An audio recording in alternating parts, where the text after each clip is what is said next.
Guys, this was an insane one. Look at the size of this print. Just, oh my gosh. That just about is the full printer bed's volume that you could do. Almost a full box. Probably could have gone higher, but that's massive. Look how easy this is. And here we go. It's off. Just like that. No more pains of me scrubbing this guy off. It's a big old chest for the IG-11. On to the next part. So those of you wondering, seeing that chest piece all there and with all those supports, kind of like, well, what the heck is that supposed to look like? It doesn't look like anything. Here's the current progress of day, I don't know, there's about 4 days of printing. This IG-11 robot, that's the chest, that's all the supports I've cleaned off so far. There's still a little bit more. Overall, I'm pretty satisfied with how this printed out. This came out really well. There's some things I was very lucky on. I didn't notice during the Cura slicing part of it, making the G-code with such low infill, but because he's very hollow. He's very hollow. That took me actually like about 800 grams on the chest. It's supposed to be almost a kilogram, but I managed to get it lower.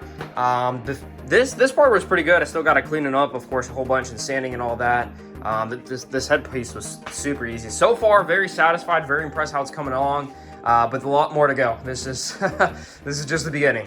And right here we got the abs going on. So he's starting to take shape. He's going to be pretty impressive looking stature once we're done. Some sports. We started the top on top here. Got it all placed. It's basically perfect. Just knock it in, but not once because I want to pull it off just in case. We're going to finish cleaning up the sports, and now it's time for a crazy amount of sanding because that's what basically most 3D printed projects entail if you want to paint them.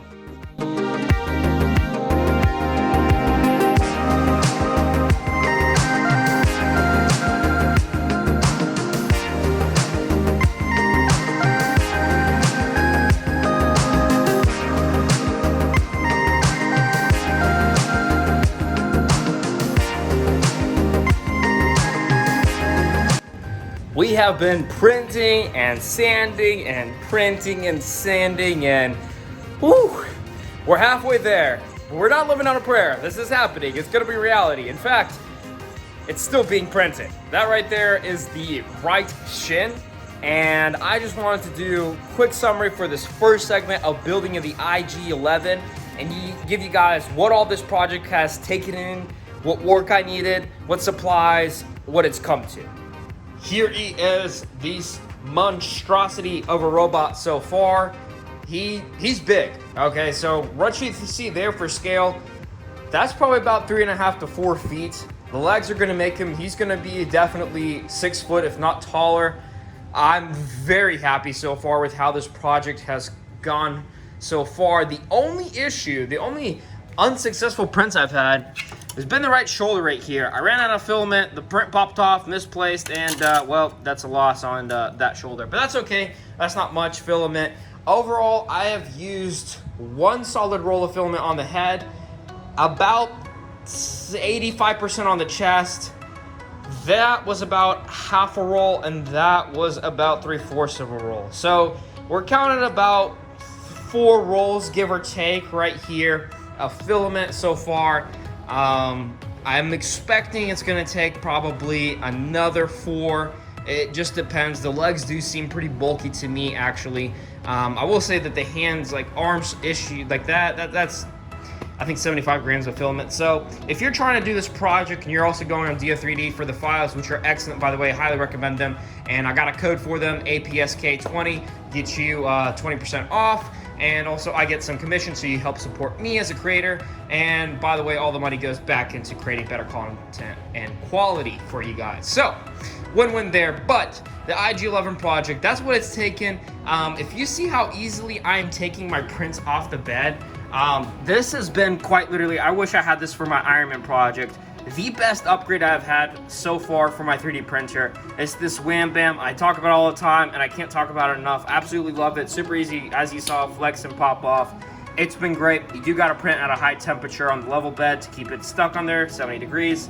The other thing that has been great during this whole process as an upgrade, if you're thinking of doing this project yourself, is having Octoprint going on. I only use one plugin, just one. That's it. There's so many plugins. It's called Octopod. All it is basically an app I can have on my phone, and it does everything I need for me. and actually uploaded a video about how to do that remotely. If you want to do that for yourself, check it out. Highly recommend it. You save some time and some filament, and you know, your curiosity is quenched by not having to constantly go check down here. You can just see it off your phone and app. So that's been good. The sanding time, man. Woo. All right, so there's been a lot of supports to clean off of it. Not all of these that you see here in the trash bin are from it, but most of them are. It's been a lot. I've got probably about 4 or 5 sanding discs that I've gone through. Probably about 3 to 4 hours of sanding, maybe, because you want to go through the higher grits. In the next episode, you're actually going to see the full upper torso of the robot will be in gray, 100% at least primed. He may have the finishing coats on him, just depends. Again, I don't have to wear it, don't have to put any electronics or crazy stuff like with Iron Man, so I can really go through all this project in one shot and not be worried about painting the head and it being done and it being, you know, scratched off or something like that.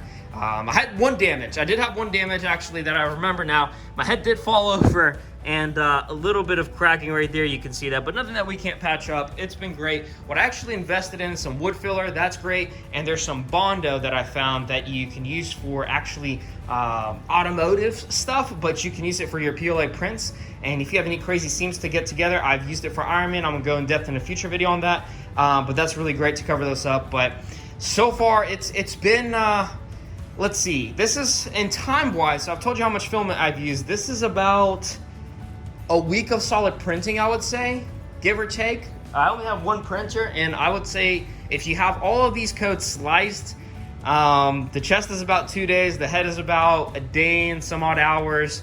The arms are really quick. They're about 6 to 8 hours each.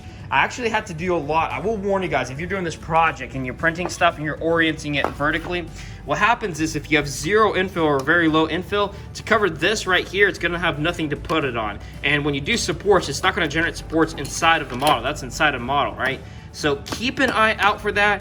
Unfortunately, you use some more filament than you'd rather do to make sure you don't have that issue. I kind of got lucky on actually the chest piece because I printed them vertically, and as you see right here, it came out okay, nothing that I can't patch up. That's just something I want you guys to watch out for, keep in mind. Supports don't cover that, it's your infill percentage, right? So other than that, I would say this has been a fairly successful project so far. I have been switching to, you see I've been using different filaments, and the reason is I want to find a filament that I absolutely love and I'm very confident in. I can recommend you guys. I've gone through a whole bunch of different brands, non-stop. I have a PLA Plus brand that I absolutely love, Duramec, but it's very expensive and it's really just for stuff that you want to be very strong for you. The last one I've been using, this darker blue, these prints are the smoothest prints I've seen with regular PLA. They're absolutely incredible. I do have a video out with Cura settings and tutorials. I'm probably going to do an updated one with 4.7.1 being out. Things that I do to get such clean prints. But I mean, there's just no blemishes on these prints. They're absolutely excellent and gorgeous. And this is Hatchbox 3D filament, right? Hatchbox filament. It's actually one of the cheaper ones. If you're in the US, I'll have a link in the description down below of the filaments that I like. But Hatchbox, yeah, it's about right even at 20 bucks. It's probably a couple extra with the taxes. I've liked it so far. I bought a whole stack of rolls right here. Excuse my mess. So there it is. There's an update on the IG-11 project for you guys. The next thing that you'll be seeing from me in part 2 is going to be the whole guide printed out, might have some painting done, and the last third segment is going to be the big unveil. Thank you guys for watching. I hope you enjoyed, and be sure to check out my other content. You won't regret it. Hit the sub button down below if you haven't joined to see more cool 3D printing content, and I'll see you guys in the next video.